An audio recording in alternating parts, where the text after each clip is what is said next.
So, Richard, welcome Steve. to the show. Thank you, Steve. Happy to have you here. Very happy to be telling the world about PWN. Because, as you said to me earlier, you haven't really done that in any sort of public forum before. No, we've been very careful about publicity because, I guess, of the nature of our membership.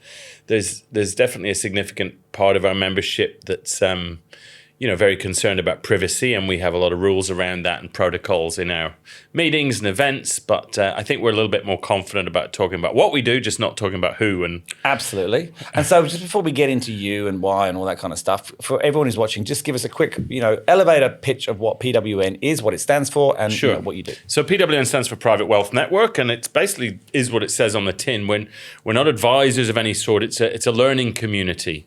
So we are a community that connects high net worth, ultra high net worth families. Typically, there's often a family office involved, some entrepreneurs, and really what we do is we provide a safe space for those individuals to get together and share challenges, opportunities in a comfortable, relaxed environment. It can be awkward talking about money and wealth, basically. That's the issue. For everyone. Exactly. So often the issues around family relationships, succession, it might be more practical, like investing or philanthropy. But it's awkward to talk about, particularly when there's a lot of assets and wealth involved. You're talking often in hundreds of millions of dollars of assets. So,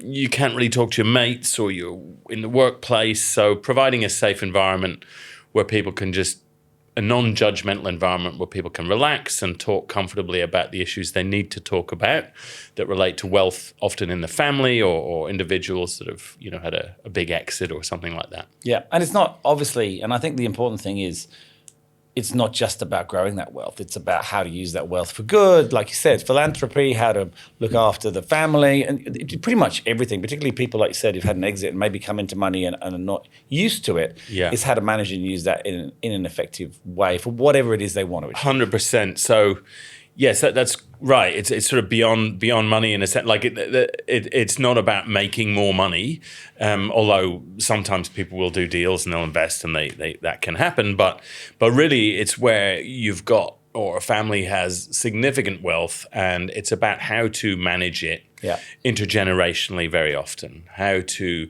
the most popular session we have done over the years is about raising kids in wealth.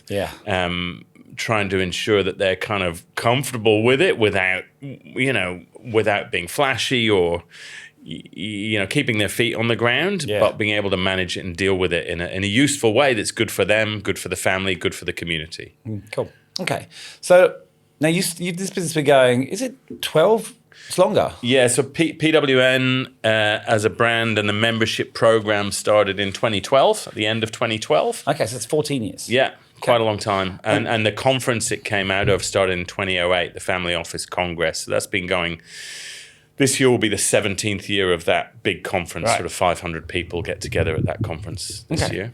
And so tell me, just before we get into why you started the business, just give me a little sort of history as to what you did before, because it's an unusual thing to end up doing, right? It's not, no one goes, I want to manage a membership group for wealth. That just doesn't happen. So how did you get there? What did you do before? Yeah, so in some ways, it's your kind of classic entrepreneurial story of pivoting, or I used to say pirouetting, just following the interests. I mean, I'd worked in newspapers.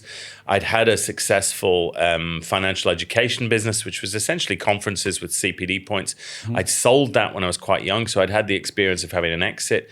It wasn't family office wealth, but it was significant. And I then got involved in philanthropy. I had other business interests.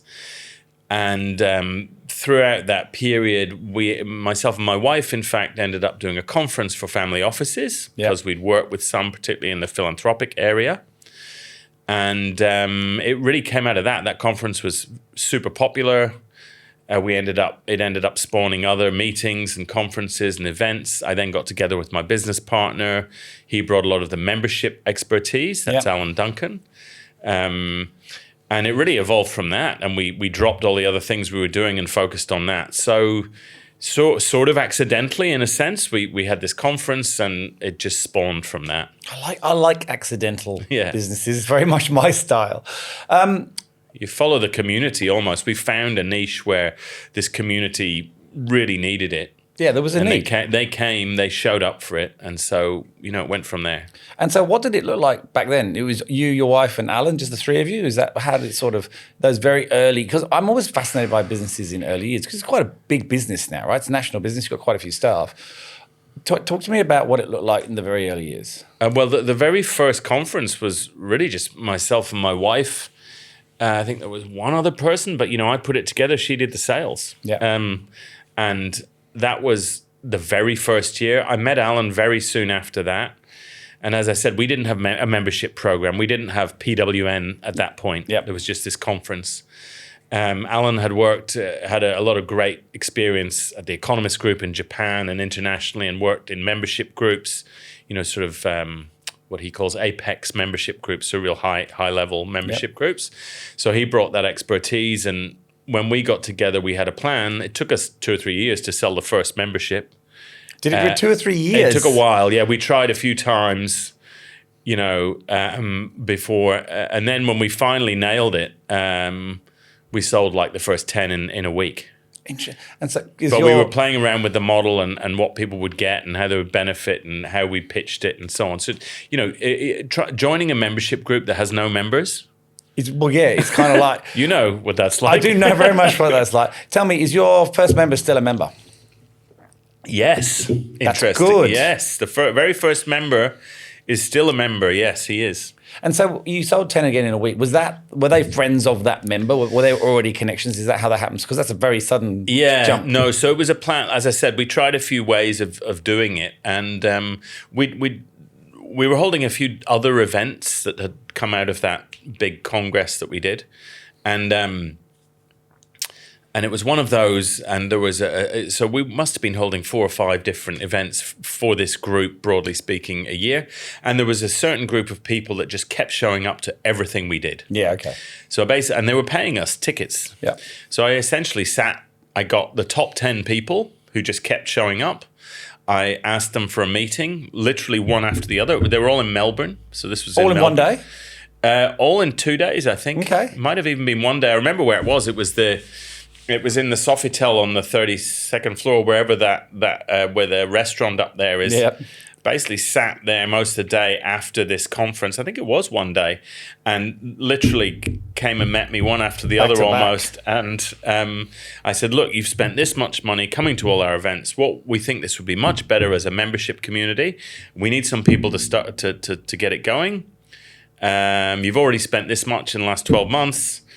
Why don't you just give me that money up front? And that was that. And that's how we started the membership community. It was a lot less expensive then than it is now, I guess. But now that it's evolved and developed, and there's a lot more going on now. But yeah, I mean, let's talk about it now. How comfortable are you sort of talking about numbers of members, events, that kind of stuff? Obviously, I know you have an element of subtlety, but whatever you're comfortable sharing with us. But I'd love if you could tell us, all what that sort of membership group looks like, where it's based, how many events you're putting on a year, that kind of stuff. Sure, yeah. Look, all the members are based or have an interest in Australia and New Zealand. We do actually have a member in New York. We've got a member based in LA. We've got members who are French, who are Swiss, who are British, etc. But they've all got interests in either Australia and New Zealand, and typically family members in Australia and New Zealand. Yeah. But as I said, I mean, there are Taiwanese, Chinese. There's all sorts. It's international by the nature of it. There's about 400 individuals currently. Okay. The memberships, what's unusual about us is we are oriented towards family groups.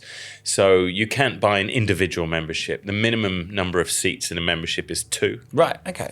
And that's an important thing for us. I didn't know that. So that's always been important because part of the goal is to really engage the family. It's often intergenerational, as I mentioned. Yep. And that's one of the unique things about PWN as a community. I get our tagline, making wealth meaningful. I should probably talk about that too. Absolutely. Which sounds, it's one of those classic tagline. Like I always think about the Nike "Just Do It" tagline. It doesn't actually mean, what does it mean? It means whatever it means to you. Yep. Making wealth meaningful. I think what a common experience with people and families with wealth is, they come into really big wealth. It's just not what they expected. It actually brings a lot of, it's great, whatever, you can fly first class, you go on fancy holidays or whatever, but it brings a lot of responsibilities and a lot of challenging relationship issues. It can cause all sorts of unexpected challenges and difficulties. People? I'm not sure if it changes people. I think it might change some of their relationships, how other people interact with them. That's often including family, friends. It's people's perceptions of, inverted commas, rich people can be a bit weird. Fundamentally, people are people at the end of the day. Yeah. And I think that's what we really try and, one of our core values is remaining down to earth. Our team is, commitment, caring, curiosity, and down to earth. Those are our core values, and the down to earth element is important. It's important that our team isn't sort of starry eyed about money. Yes, we're dealing with human beings that we're trying to help and support. The fact that it's about wealth is not our main concern. Our main concern is the people. Yeah, and so you're putting on an enormous amount of events throughout the country over a year. And though, give me some ideas. We'll talk about how many in a minute, but give me some ideas on the topics, because they really are covering everything from, like you talk about, philanthropy to, obviously that one about bringing children up in wealth. I think that's a fascinating one. Do you go out and find speakers and so forth? Is that sort of part of what you do, is you go and find experts that can help them from around the world? Is that kind of... Yeah, there's essentially a couple of different types of events we do. So the core of the membership offering, which is just strictly members only, are what we call peer groups. So you join a particular group in your city, that your chapter, so Melbourne or Perth or Sydney, Melbourne, Auckland, Brisbane, Adelaide, and that group of 15 to 20 people, that group will meet 6 times a year. Right. And that group will tend to be oriented more towards business and investing, or oftentimes the group is more oriented towards what we call family wealth issues, so relationships, succession, often philanthropy. So those groups meet, as I said, 6 times a year. There's about 20 of those. So that's a lot of what we do. Yeah. But that's not public. And No. we don't, obviously we say we do that to members, but it is strictly members only. You said there's 20 of those groups. That's 120 of those 120 events straight out there, right? Right, exactly. So that's a lot. lot of what we do. It's 10 a month. Yeah, well, each group has a chair. They kind of run themselves to a certain extent. Yeah. Well, they need quite a bit of help and support, but that's a certain type of forum, peer groups we call those. And then sometimes those groups will bring in speakers, but they're run by the members in conjunction with their chair. So they will choose the topics and the content. We might help and make suggestions, but so that's the core member offering. And then outside of that, in addition to that, we host a whole series of forums where we have speakers, or we take them on experiences. We might visit medical research centers, or, areas of interest in the community, art galleries or old museums, and all sorts of interest there. We might have dinners just together with the group. And then there's some big conferences like our annual Congress. We do investment conferences. We do a conference on philanthropy in a couple of weeks. And we also do some international tours. Aussies and Kiwis love to travel. So, we're taking a big group to Switzerland and Italy in 2 months. And then another group to New York and DC at the end of this year. So we do a couple of those international trips every year as well. Yeah. And so I would imagine that when you're talking about families, particularly some of the ones who've maybe had wealth for some time, you might have 3 generations who are members. I'm guessing that you do different kinds of events for different parts of generations. Like obviously if you're the patriarch and you're close to retirement, you've not only got your immediate, but you've got the grandkids as well, that, it's all flowing down, right? And you're thinking about retiring. I can't even imagine the stress of passing over the baton to someone, and then, you know, how the grandkids are behaving compared to the next couple. I would imagine that there's a huge amount of complexity, and I'm guessing that they also want to do events with their own age groups at times and not with everybody. Certainly we do. We have what we call younger gen offerings. The reason we don't say next gen, I mean, we do talk about next gen internally, but next gen, might be 60 years old and the baton has not yet been passed. Yes. So we have age groups, 18 to 35, we call younger gen. And we do things specifically for that group. And then there are other sessions around tax and trust, for example, where you tend to get older people who are interested in that. Yeah. But what's, I think, beautiful about it when you have the big events or the international trips, I mean, I took a group to California last year. You know, we had an 18-year-old and a 21-year-old brother and sister, and then we had an 82-year-old guy on that trip. There was about 20 people, 25 people. Yeah.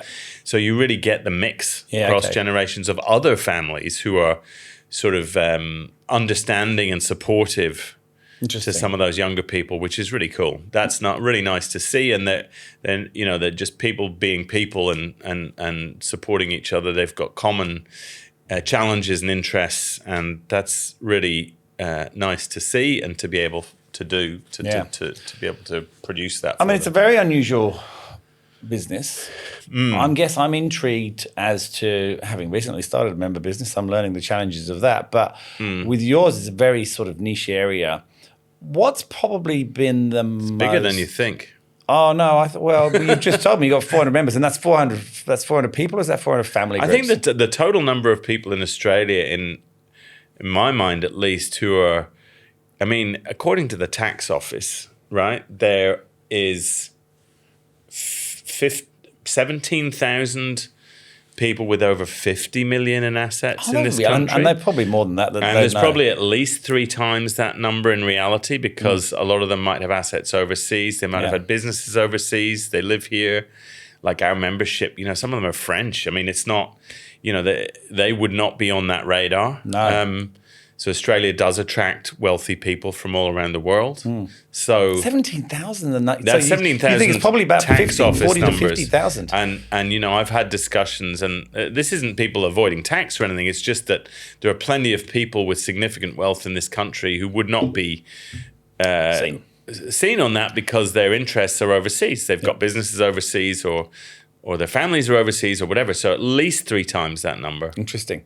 And so what's been the easiest thing in doing this, and what's been the hardest thing that surprised you? Like, what thing did you think was going to be hard and actually worked out to be easier, and vice versa? In building the business, I suppose, not so much running it, but in getting it to where it is now, because it's a significant business now. Yeah, it's getting there. I think what's hard, look, to be honest, the things that have maybe been the hardest are black swan events like the pandemic. That was very challenging for us, obviously, because events is a lot of how we deliver our service. So getting through that and having to reorganize a lot of things was really challenging.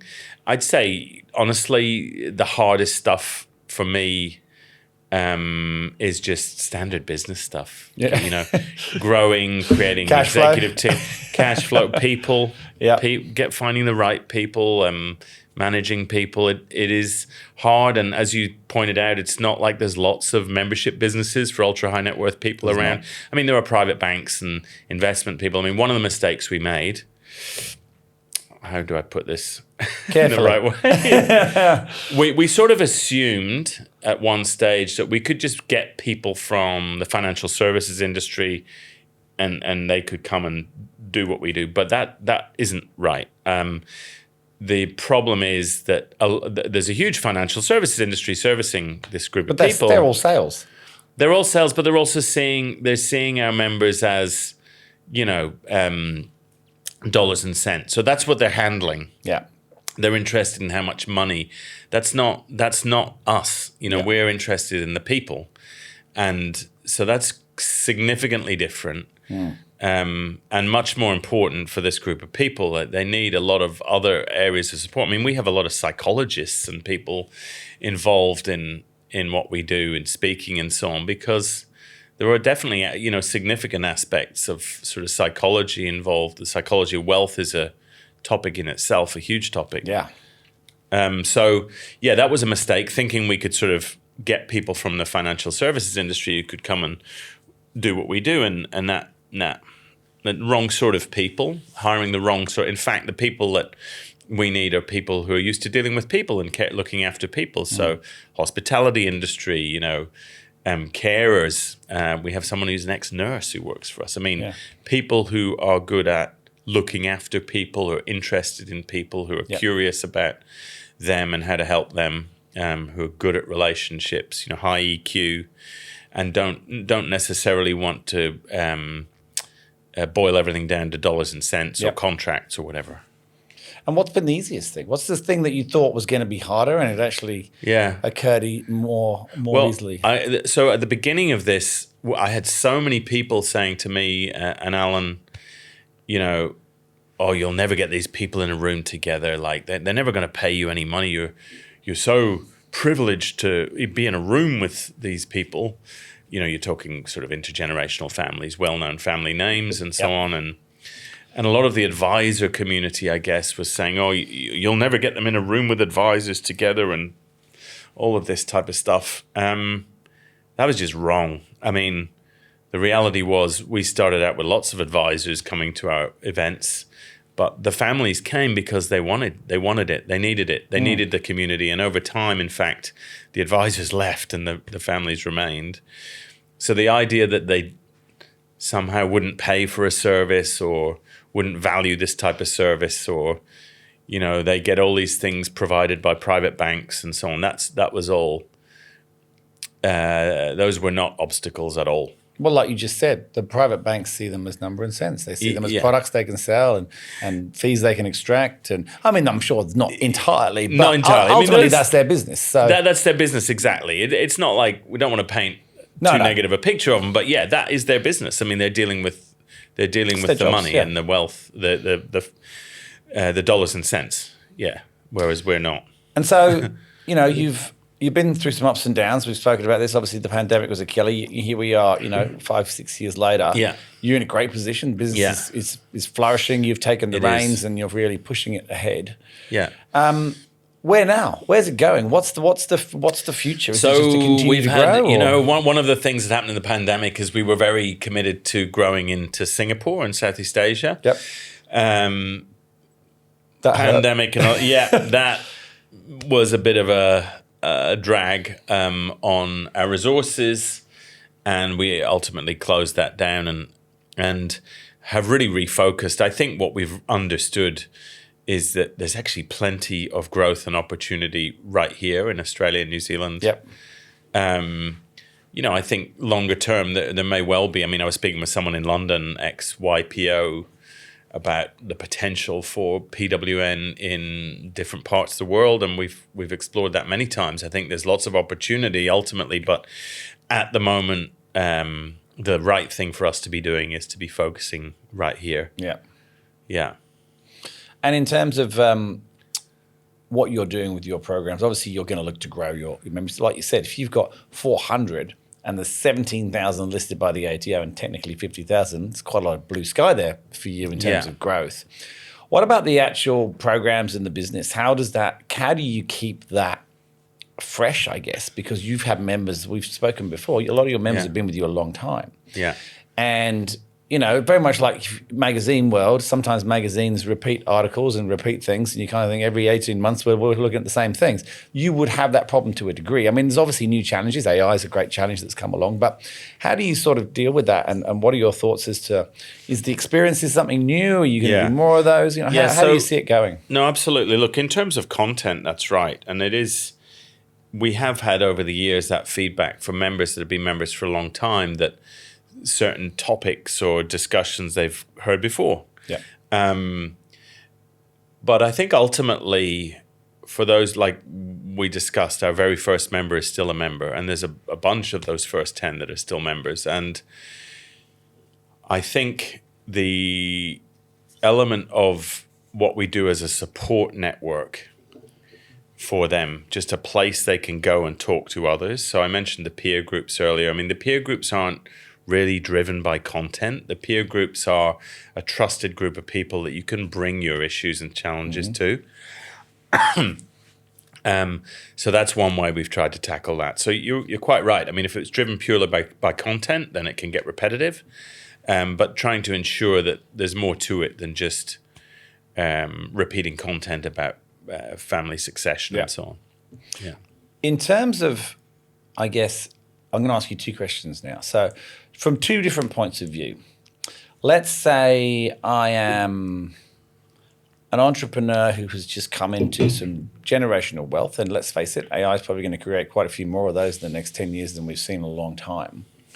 What would you say to them would be the reason they would come and join PWN? I would say you don't know what you don't know. I think a lot of people, and that sounds a little arrogant, but I've seen it so many times. Billionaires, people making huge wealth, who have got surrounded by people telling them how great they are, often, and they are often. They've done something amazing, and they've really sort of hit the jackpot for multiple reasons. They've worked hard, they've been clever, they might have been lucky, and they've come into significant wealth and really achieved something. That doesn't make them necessarily practiced at how to handle it once they've got it. And the issues and challenges that will confront them over the years are to some extent known. You hear, I mean, every family's different, everyone's experiences are different, but I've seen it many, many, many times that people, if they do come to our sessions, they're like, oh, I heard that in one of your first sessions, and 3-4 years down, and I thought it didn't relate to us, and then 3-4 years down the line, I'm like, oh shit, that's something I really need to be thinking about. I'll give you an example. I mean, one of the things that often happens is an entrepreneur comes into a great deal of wealth. They set up a family office for investment purposes. They think they're going to be awesome at investing. They employ lots of people. And then 2-3 years down the track, it's like, oh, investing is not the same as building a business that makes, doors and windows or whatever. Yep. So and they then think, shit, this is very, very expensive. We spent all this money on this big investment team. Maybe that's not the way to do this, and maybe investing is different from what I thought it was. Yeah. For example, it doesn't have to be investing. It might be family issues. I didn't realize my friends suddenly don't want to be my friends anymore, or treating me weirdly. My kids are weird around the money. They're not comfortable with it. I never thought this was going to happen to us, to our family. Some of the problems that money can bring. Actually. Well, philanthropy as well, because they get aggressively pursued if it's public by everybody who wants money, understandably. And how do you handle that? Even if you sit down as a relatively normal human being and go, okay, what charities are we going to contribute to this year? That's an overwhelming, and you might be talking about a few $1,000s, right? If you're talking about something significant, it's like, oh my gosh, there are so many issues, there are so many things, there are so many causes, so many of them are not what they might seem. I mean, that's an incredibly complex world. Yeah, and again, there's this tried and tested route for addressing that, which is like strategic philanthropy. You develop a plan that everyone agrees on, you focus on causes, and you're like, and you put up a website even, you say, go to the website, it explains what our causes are, go there. Yeah. Don't bother sending us applications unless it fits with, strategic philanthropy. Yeah. That's what that's called. So there's a way of dealing with that, moving from just writing checks to, the thousands of people who ask versus, okay, is there a purpose to this? What's the direction the family wants to take this in? And the other question, completely different angle. Yeah. You are growing as a business. If someone is considering working with you, it's an unusual organization, as we've talked about. What would you say to them? What are some of the reasons that you would want to come and work for PWN? And what do you think they're going to get out of that? Yeah, look, it's an amazingly fascinating world. You meet incredible people with amazing stories. It's not like again, it's not about the dollars and cents. Don't get too starry-eyed about money. It's about helping people with their challenges that relate to wealth. So, enthusiastic, understanding, compassionate, hardworking people who are energetic, but love people. You need to really like being with people. Yeah. All sorts of people. There's a lot of people involved. A lot of people. It's a people very, everything. very people business. Yeah. And there's also privacy issues. So a sort of an understanding of those things. Yes. I mean, that's important. Is super helpful. Yeah. And then last question. What is the most extraordinary thing you have got personally out of building and running this business for the last 14 years? I wouldn't be, if it was just about making tons of money, I wouldn't be doing it, right? So I've had an amazing, I guess, career over the last 15 years with PWN. I've got to go and visit SpaceX factory. I've got to be in the stately home of the Rothschilds in England when it was closed with Jacob Rothschild and have lunch with them. I've got to do some unbelievable things globally, and in Australia I've hosted this amazing congress every year where we've met all sorts of beautiful and fascinating families. I've had the pleasure of seeing people setting up philanthropic trusts and funding, incredible philanthropic endeavors. I've had, a lot of fantastic testimonials, like any business, just people telling you how great it's been for them and how much we've helped. Yep. So, no, it's been a fantastic journey. Obviously, not without its challenges, but I've got to do some amazing things, meet some amazing people, and made just about enough money to bring up my kids, who are now just about finishing school.